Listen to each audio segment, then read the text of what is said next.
Anybody want to connect deeply? Absolutely. Yeah. So shut off your brains. And when you actually listen to the person that you're going to speak with, repeat what they say so that your brain can't run away with what you're thinking about. Okay? Your mind thinks at 450 words a minute. Okay? Your mouth speaks at 150 words a minute. While I'm taking a breath, putting a period in my sentence, putting a comma in, whatever it is that I'm doing, your mind is like, holy crap, I forgot to turn the stove off in my house. And you rush out the door and everybody wonders what the hell it is that's going on and what's going. But anyway, disruption is, okay, something that's conscious. It's a conscious thing that you're doing. And normally, okay, this context of disruption comes from something else, okay? And that something else is called a belief system. Right? Do we have a belief system? Who's got a belief system? Yep. Anybody got one? Yeah. Okay. Anybody got a couple? Yeah. What's a belief system? Who can give me a definition? Any idea? Somebody? Something that you believe to be true that isn't. Or it could be true. No, it could be true. Okay. You can't answer. It is a mental structure that is reinforced by outside influences. Damn. Thank you. Yeah, that's pretty good. How about a belief system is just a thought that you keep thinking? Okay, how about that? If it's a thought that you just keep thinking, I'm useless. I'm happy. I'm drunk. The reality, very simply, is that it really doesn't take any more power from yourself, okay, to actually start to think new thoughts. And pardon me for if I don't pronounce your name properly, but Orhan? Yes. Orhan, you said it so distinctly. I just like to say it in a different way. You see, our minds, if you think about it, our minds, idea after idea after idea is going through your mind and zipping through, mostly at light speed. Okay, and if you ever try to stop those thoughts, okay, it's like a freight train coming to stop at any kind of a location, and it's like bang, bang, bang, one thought into the next, into the next, into the next. And what are we left with? Okay, tremendous state of confusion. Right? Who's not been confused before because of all the thinking that's going on in your mind? So Orhan said it right. The reality is observe your thoughts. Be constantly in consciousness so that you can listen to your thoughts. Watch them go by. Say, I like that one. This one's not for me. Okay? And you know what? You know what starts to happen? Okay, when you pay conscious attention to this? You end up, okay, getting rid of all the shitty negative thoughts. Pardons to the underworlds. But anyway, that's how we live our lives. And I've been taking, what do you call it, esoteric, motivational training, you name it, I've been there. Okay, the most amazing things is that it's all just the same stuff over and over and over. And we don't really get something that really makes a significant change. And that's why we all walk around going, oh, geez, I went to that seminar, and oh, geez, somebody else invited me to another one, and I'm going to come to your seminar tomorrow, and then I'm going to come to something else.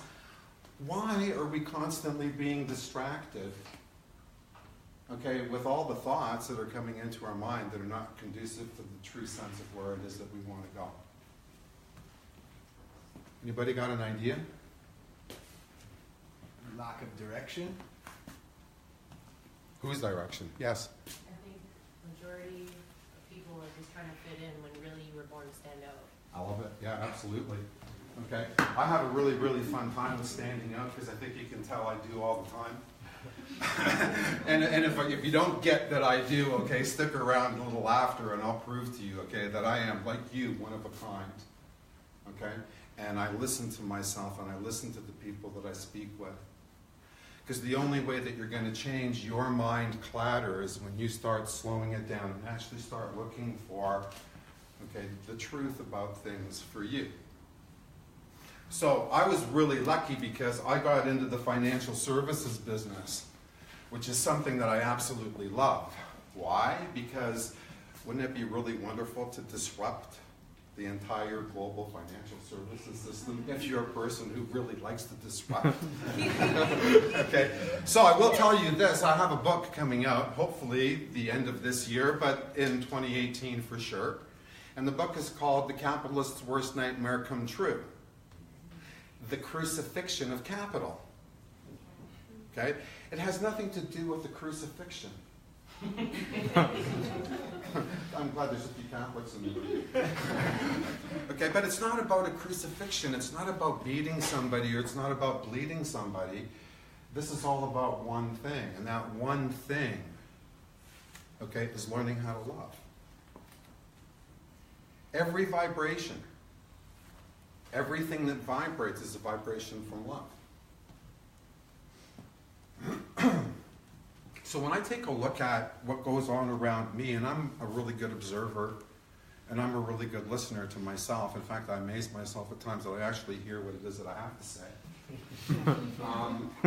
But it's kind of funny because it normally resonates with what your truth is. So I've been really lucky over the course of my lifetime because I've learned from a whole bunch of different people, as an example, how to apply some of these strategies in ways that most of us are not being taught how to apply these particular strategies. And my passion being about money is to teach people the truth about money. And I'm not really good at money. And I don't really like it. But it doesn't stop me, okay, from being outstanding at the dissemination of information that's concerning itself with money. So let's have a show of hands here for a second, okay? Who believes that there might be something called risk attached to making an investment? Anybody believe there's risk? Keep your hands up for a moment, okay? Just want to get an idea here. All right, so all of you guys think that there's risk. What would you say the risk is?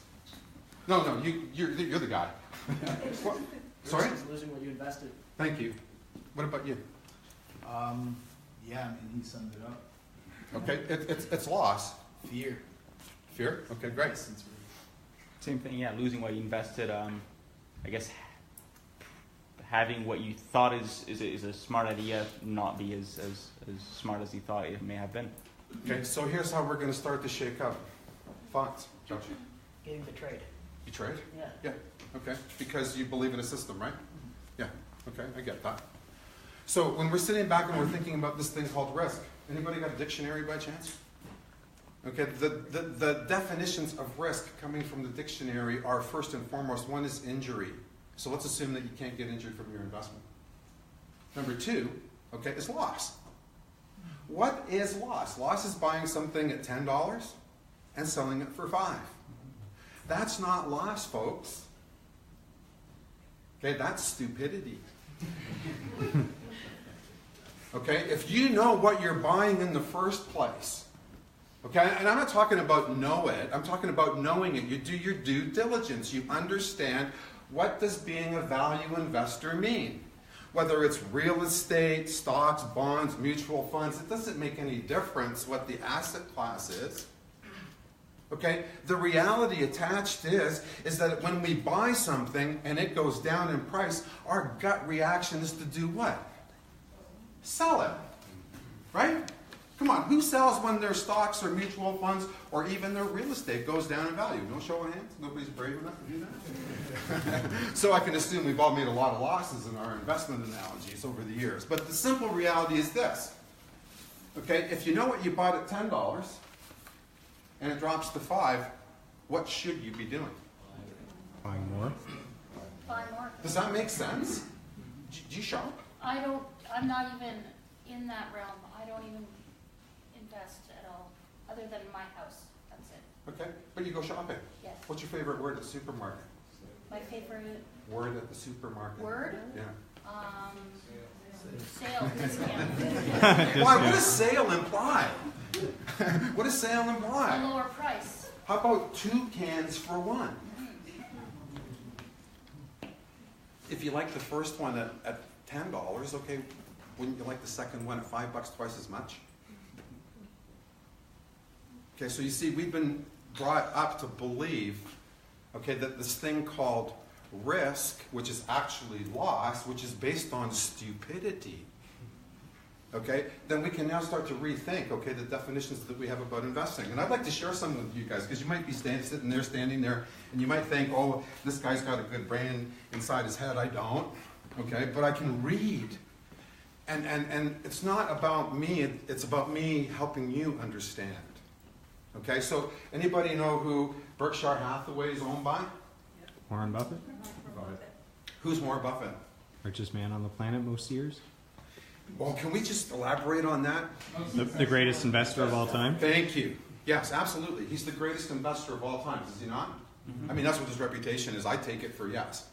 Okay? So, on his website, BerkshireHathaway.com, he writes a letter to shareholders every year. It's called Warren Buffett's Letters to Shareholders, strangely enough. Okay, and not that I've ever been able to buy a share of his stock, because the first time I was exposed to it was 1988, and it was $8,800 a share, and like, who the hell can afford that? That one share is worth over 200 grand today, for those of you who don't believe in buy and hold. But on page 14, in the 1993 Buffett annual report, Warren Buffett will tell you that there's no such thing, okay, as investment risk. So you see, it's not me telling you. I'm just telling you what I read in Warren Buffett's report. Does that make you feel good about something from a financial perspective? Then you have to ask yourself, well, wait a minute, why is everybody doing something completely different than this? Because the industry is propagated for one thing. What's the industry propagated to do? Obscene profits. Not just profits. These guys want to make obscene profits. Does anybody know how a bank works? Really? Are you sure? Can you tell me how a bank works? Just tell me one key ingredient or one highlight. Deposit $1, lend 10. Sorry? Deposit $1, lend 10. Fantastic. That's good. But you're one step ahead of me. Okay? So I'm going to come back to that in one moment. Okay? So let's take an understanding of what the bank is doing, right? Okay? Everybody go to a bank, or at least electronically go to a bank? Yeah. Like deposit money and stuff, right? Okay, so you're depositing money inside your bank. And the bank says, thank you, which they don't. Okay, and then let's just assume for a moment that they do something really nice. Let's say they give you 1% for the money that you're depositing in your bank account. Okay, is that all right? 1%? What do they do with your money? Invest. You're too complicated for me. I don't understand investing. They give it to someone else? Okay, the bank's primary business is to lend that money out to somebody else who needs it. The key factor that I didn't add into that is at a higher rate than what they pay you, right?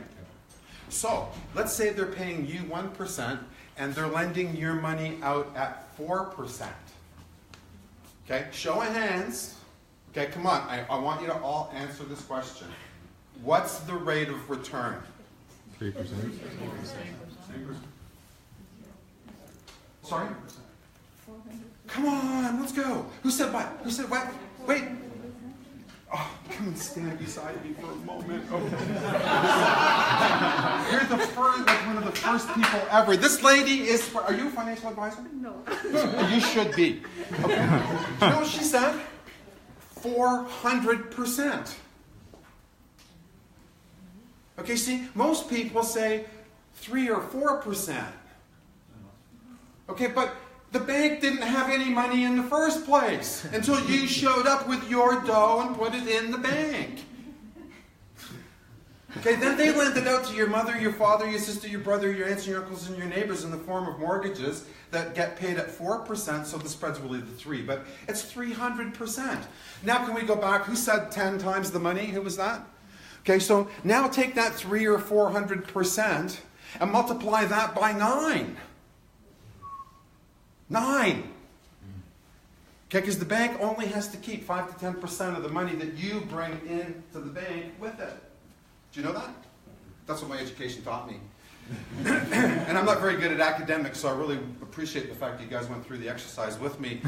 But when people say to me that they want a guarantee, okay, they automatically think of not losing their money while it's in the bank, right? Okay? How can you possibly lose your money by depositing it in the bank when they're making 4 to 20 times to 50 times the money. So you see, the lesson here is very simple. All of us, okay, should become shareholders of the bank. Okay? And on top of that, and I'm going to rip through this for a second, but if you had $100,000 sitting in the bank, in a bank account, because you're afraid to lose your money, okay, the 1% that they're paying you, okay, that $1,000 of interest, it gets taxed. And if you're in a 50% tax bracket, you have to pay tax. That means whatever you earned in interest, you lose half of it. That's another reason why I hate RSPs. But having said that, think about this for a second, okay? How about the bank guys? If they own shares of the bank that they work for, right? Do you know that if you earned no income, you could earn $40,000 a year from Canadian dividend sources, i.e. the Canadian bank that you participate with, excuse me, and you can earn $40,000 a year, give or take, just maybe shy of 40 grand, and pay no tax. Doesn't that piss you off? Please, somebody get stuck. Okay, I'm really trying to get you guys up and wild because I want you to be buying my book next year and I want you to understand why you're buying it. Okay? Now, the first time I was ever published was in Money Magazine. It's 2013. Ironically, okay, they published me in the They're Richer Than You Think with $31 billion in profits edition of their magazine. But you know what I wrote on at the very back? I wrote on financial literacy. I said, what is it? Do you have it? Do you need it? Where do you get it? Do you get the absolute truth? Okay? How many bankers have you all met up with who are all trying to sell you something at the banks? Yep. Okay? When are you going to start creating a revolution that feeds your pocket, not the bank's pocket? Okay, when are you all going to start standing up and uniting together for people like me who are considered freaks and oddballs because I don't do the norm? I'm not a CFP. I'm not a PFP. I don't have an MBA. I dropped out of high school. I pursued a career in automotive mechanics because I love V8 engines and convertible tops. Okay, that's my passion. If I could do that all my life, just drive around North America in a nice big old convertible, you can bet your ass I'd be doing it. But on the other side of it, the other part of what I absolutely love to do is teach people about things that they're not getting from the other institutions. So how's that so far? Are we like reasonably doing okay? Woo!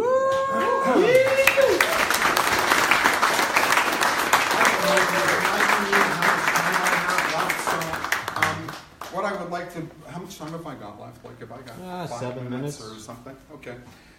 So in 1981, when I first got into the investment business, I was really very proud of myself because I thought, shit, get into this business, no money down, no education, no nothing. Wow, what a riot. All I have to do is go out and talk to people who's going to buy stuff. And the best part about buying stuff is this, is that I never left anybody off in a worse way than they met me. So if I got you to save $100 a month, or I got you to save $100 a month, or I taught you how to pay off your house, or I taught you how to get away from RSPs and government-sponsored plans because you're an entrepreneur, and you shake your head in disgust because you're an entrepreneur, and you became an entrepreneur because you hate the government. You don't want to be manipulated by the government, and yet what do? You run to the bank and you say, oh, I want to buy my RSP. For sure, so you're sucking right into the story like everybody else. Because nobody else is going to teach you an option to save tax and build wealth. Now, Joelle alluded to the fact that we had a really nice conversation about leveraging, and I just want to ask a couple of quick questions just to give you an idea of the power of the conversation that I'm having. So the first thing I'd like to ask is, anybody in this room bought their first house completely with cash? Show of hands. Come on, there's one all the time. 2. No? There's 2? One there and one at the back. I'm sorry, I didn't see you. So you bought your first house cash. Okay, that's amazing. Okay, as you can see, you're a very small percentage of the population.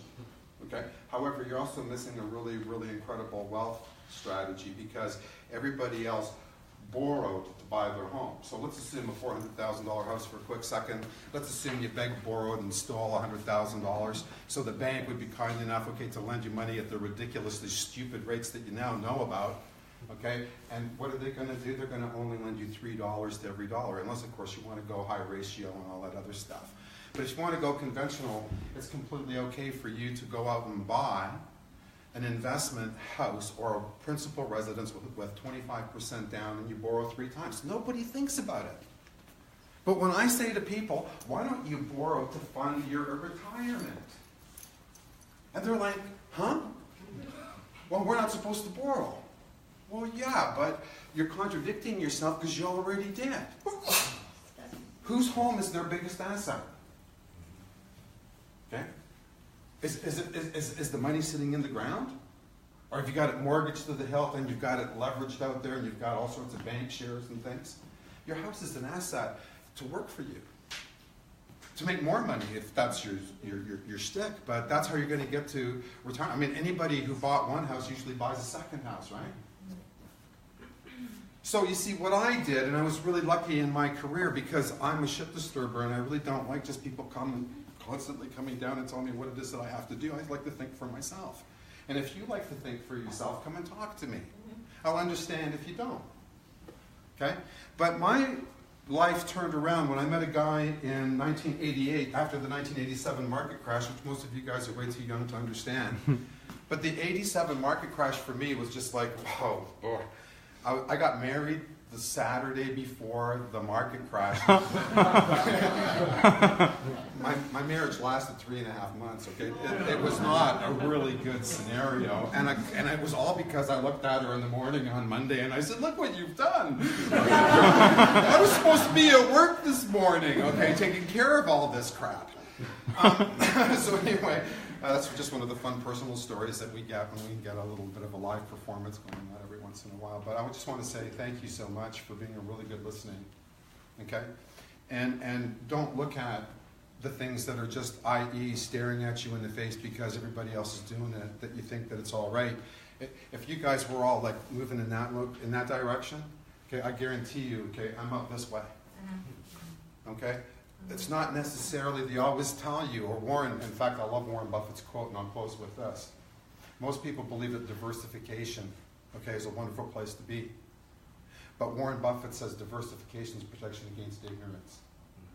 If you're not ignorant, you can concentrate. What does concentrate mean? You can start to understand what you're owning and buying.